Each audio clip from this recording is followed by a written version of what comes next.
Hi guys, welcome to another OurAutoExpert.com review. My name is Nick Miles, this is Ryan Hennon, and today we are test driving the brand new Kia Niro. Now this has been called the Prius Fighter.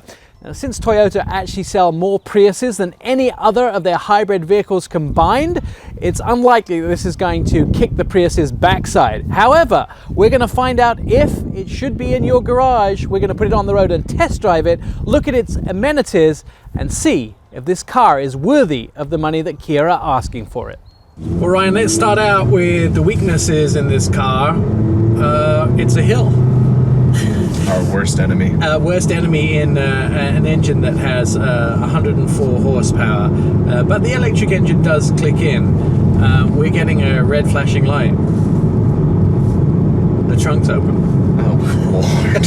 Oh, Lord. Oh, Lord. Ryan being all Midwest and proper there. All right, let's find out what's under the hood of this brand new Kia Niro. This engine, wait for it, surprise, only 104 horsepower, and you add in a 35 horsepower electric engine, and that means you get 139 horsepower in total. This is a 1.6 liter engine. The interesting thing about this is it powers a car of this size. Let's put it up against the Prius. The Prius seems a lot smaller, it's a lot shorter, and it doesn't have so much space in the vehicle.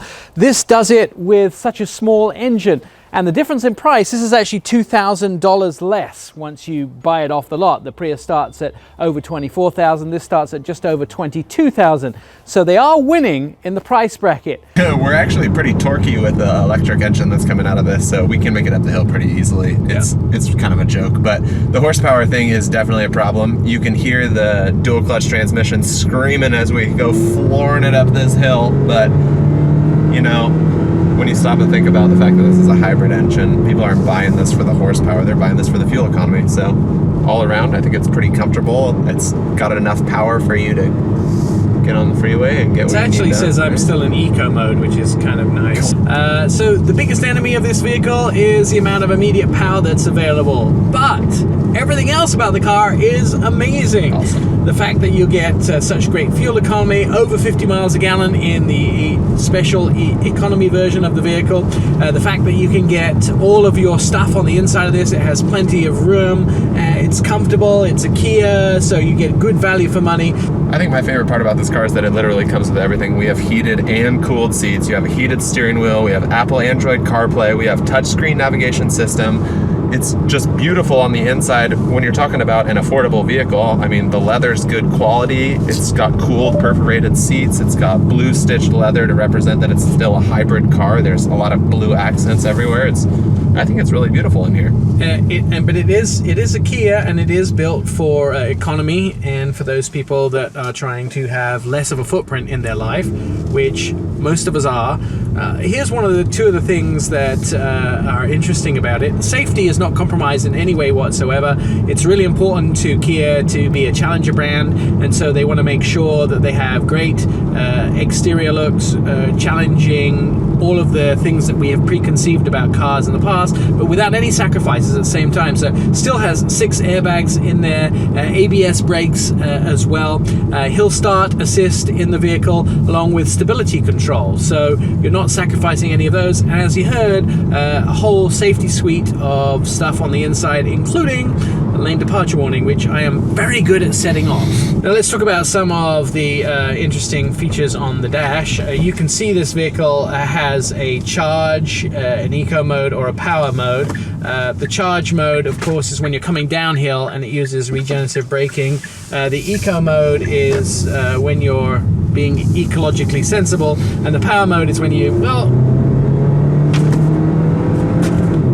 do that. You have to put your foot down just to get up a hill, and it flies into power mode. But it jumps back into eco mode as soon as you back off of the gas. Now, Kia are also saying that this vehicle will use 45% of the heat generated back into energy in the engine. I think I'm saying that right. So it does have a lot of these self-reclaiming systems, as well as the brakes. They do the same thing with the engine itself. And it's pretty crazy because when you're driving it, you realize any other other hybrid vehicle, when you're doing your regenerative braking, when you're going down a hill or you're letting off the gas, normally you go into friction braking when you push on the brakes too hard. But with this, Nick's almost coming to a dead stop right now, and we're still gaining energy. It was not using friction braking, it's still regenerating.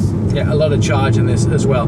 It tells you you can get around 500 miles if you drive it correctly on a full tank. Right now it tells me I am just above half a tank and I have 263 miles left that I can go. But I'm not always the nicest driver, even in a hybrid. I like to do a lot of hills and do a lot of these power starts, and you can watch that number go tick, tick, tick, tick, tick, tick, tick, boom. All right, taking a look at the exterior of the vehicle, it looks like a very Kia grille up front. Nice lower fog lights, daytime running lights, headlights, air intakes here for the brakes and the wheels, for aerodynamics as well. Nice up front, but let's look at something really interesting on the vehicle. Look at the size of the vehicle. This is sort of a crossover SUV, and it's about 2 or 3 inches lower than I am if you count the roof rails. But remember, I'm only 5'4". Let's find out what it is next to a real person. We'll drag Ryan in here and, oh yeah, next to a real person, this is about the same size as a Prius.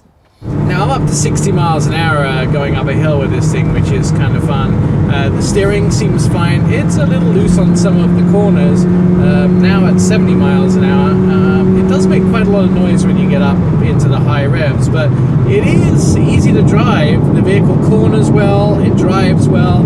I'd be pretty happy with this, especially in traffic and as a daily driver. This is a great vehicle to own.